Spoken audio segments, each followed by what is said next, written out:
munipatie ripoti ya kupatia rais kama mungetaka kufanya kazi na yeye ama hamtaki mambo yake. Ndio? Because we cannot force issues. We can't force ourselves. Isn't it? Na kama mungetaka atembee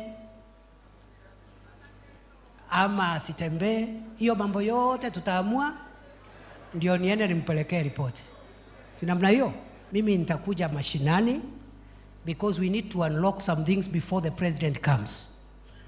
Hatutaki rais akuje to inspect projects which we are not sure there is enough funding, the project will be completed. We want to spare the president from doing a lot of routine things or from announcing something which he has not been briefed properly that it has an end-to-end solution.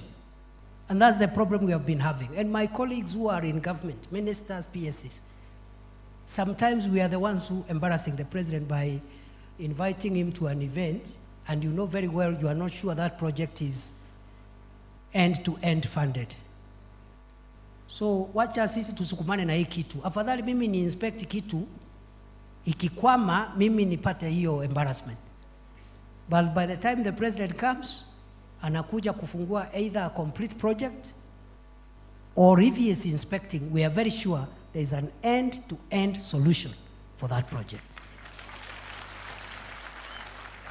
Ndio tuondolee rais watu hapa kumkejeli na mambo kidogo tu ya upuzi.